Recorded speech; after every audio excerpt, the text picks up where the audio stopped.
G'day everyone, Dan here. Just come away for another weekend and we're on the mighty Horton River up here in North Queensland. The river's just behind us and we're going to take the boat out after we cook dinner, but I'm going to smoke something tonight and we've got our smoker here, which is a bullet smoker, absolutely really great piece of equipment. This one's a Cornetto, got it with Bunnings. We're going to smoke up this pork meaty triplets, well, pork ribs. So yeah, we thought we'd do something different. Last time we had the camp oven and we did that. This time we're going to do this in the smoker. So I had to bring the smoker down with me. I mean, I'm lucky I've got a single cab ute, so we can, but I'm just going to get this thing ready. I'm going to dry it a little bit there first. But the way these things work, I'll go through this first. The way this thing works is you've got these segments here, and oh, there's the bowl. You put water in that bowl to stop your meat drying out when you're smoking. And this has got a bit of ash which will empty. But you put all your hot coals in your basket. This contraption here, put a couple of firelighters in there, and the heat beads here will end up getting really red hot now. I can add them to them once I've prepared that meat. This bowl then sits here in this segment. Of course, you've got your little door. I'll do a bit of a clean out. I'll do that after. And fill it with water, but I'll go through that in a minute. I'm trying to prepare this piece of meat here. So if I was back home, obviously I'd have mortise and Pamel, but being out here in the scrub, well, not really in the scrub, on the boat ramp at Cromwelly's Creek and the Horton River here in North Queensland, south of Townsville. I want to make up a rub for that, so I just got salt, onion powder, ground cumin, rosemary, garlic, pepper, all the usual sorts of stuff, paprika, bit of thyme. And I'm just going to mix it up in my cup here because I don't have the mortise and Pamel, so I'll just roughly put a teaspoon to a tablespoon of pepper, salt into here. Get that all mixed up. Just rough quantities, it's just to flavour the meat as a rub. There's heaps of different rub recipes on the internet out there, so we'll just do a rough job because of where we are with onion powder, garlic powder,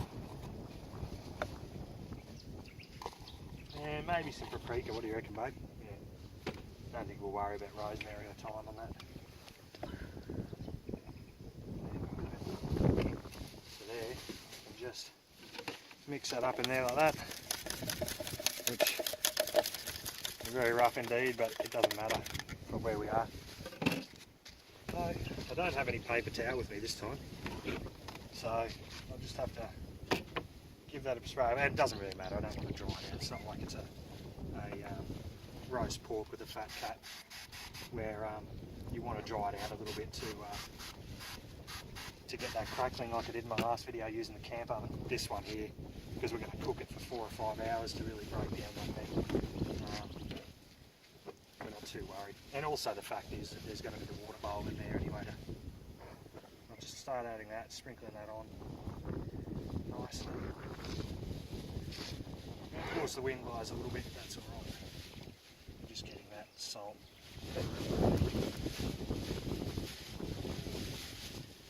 These nice hard to reach places here.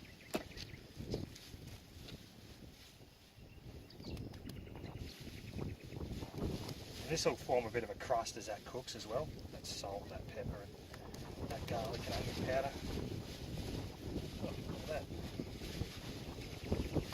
So there we have it. Whatever left. No. There we go. I mean, if you want to as well, I might just add just a touch more salt to that. Just sprinkle it on. Salt never hurt any meat.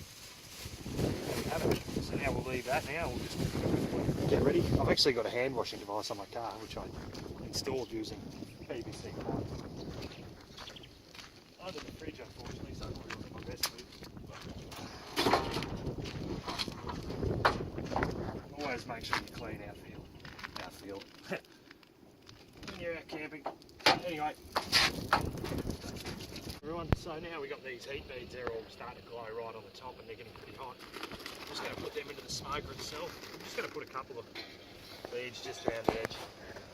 There's should be enough in there, and I don't want it to be too hot. I only want to cook at about 100 degrees Celsius. I don't know what that is in Fahrenheit. There's a Fahrenheit Celsius meter on the thermometer on the top of the smoker, but being an Australian we use Celsius. So I'm just going to add these in here. You can see, oh, you might not be able to see it too well, but they're all glowing red hot now, so get that in. And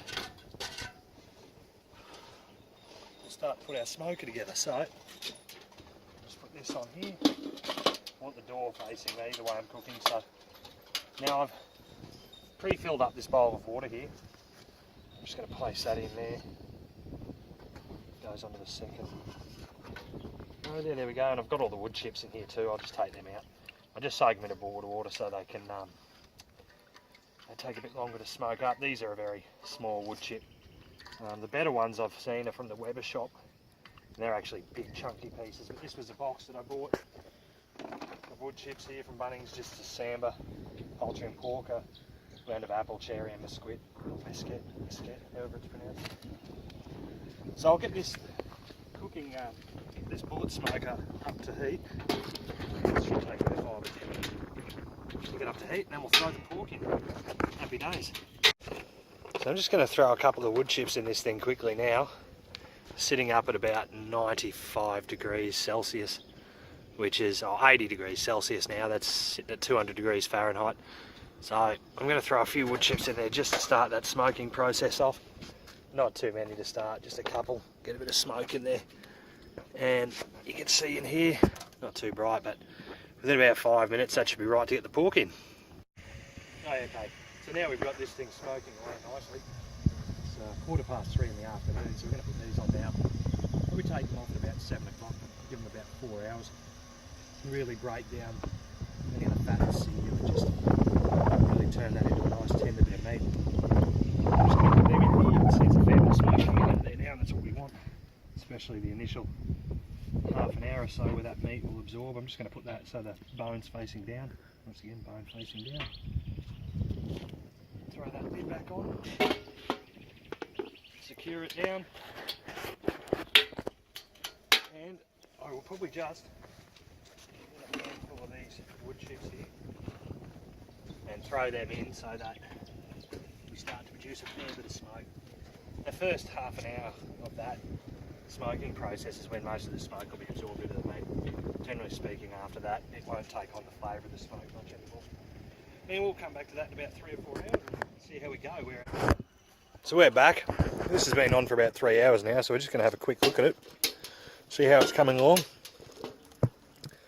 She's starting to look rather nice. As I said, I'll probably give that a little bit more time. That's alright. It tenderises. It's only cooking at about 95 degrees Celsius to really break down any of that sinew and any of that fat streaks that are in there. But if I do a pork belly in this smoker, I'll usually leave it for up to 6 hours to really tenderise it. So you don't need to rush with this, and there's quite a bit of juice, and because it's a fatty bit of meat, it can stay in there for a while. So we'll come and check that again in a couple of hours, and hopefully it should be ready to eat. Hey guys, welcome back. We're just going to, well, hopefully these are fit. Well, they are. They're looking really nice, actually. Really nice. So we've been smoking that for 4.5 hours now, so I'm going to take them and put them aside and let them rest for about 5 minutes or so. But yeah, that's lovely. Look at that. And then we're going to come back in about 5-10 minutes of letting them rest, just to let that juice absorb back into the meat. Oh yeah. And we are going to slice it open and see what that looks like. But they have come up really well. So there should be a nice smoke ring in there. And now the good thing that that's finished is I can take this off and use my smoker as a fireplace, which it's getting rather chilly now for Townsville at this time of year, so I'm going to throw some wood in there and convert this into a fire for the rest of the night. But we'll come back in 5 minutes and check on them. Alright, so now we've let that rest for 5 minutes, and within 5 minutes our fire's actually going, which is nice. I'm going to carve these up and see how they've come. So I'll just flip that over so I can see where the joint in the bone is yet right there, and we'll slice that. Oh, look at the juice coming out of that. Look at that. So I don't know if you can see it, but you got that pink smoke ring. We'll try again on the next one. Just the juice is coming out. Look at that. absolutely stunning. There we go. You can see all that juice coming out of that meat there, so put that on the plate so we don't waste all the juices. In between the ribs, and I'm rather happy with that. So the pink is the smoke ring, into the meat itself, outside the smoke ring. And there we have it, smoked pork by the Horton. Living the dream here in North Queensland once again. So yeah, I just cut up Louise's as well, the better half, in between the ribs, and this one's quite a nice little one, a bit more fat that's rendered down nicely, and actually almost like crackling in there. So yes, another lovely evening by the Horton River here in North Queensland, cooking a little bit differently than we usually do, not in the camp oven, but this time in the smoker, which I brought down. Okay guys, well until next time, this is Dan, out.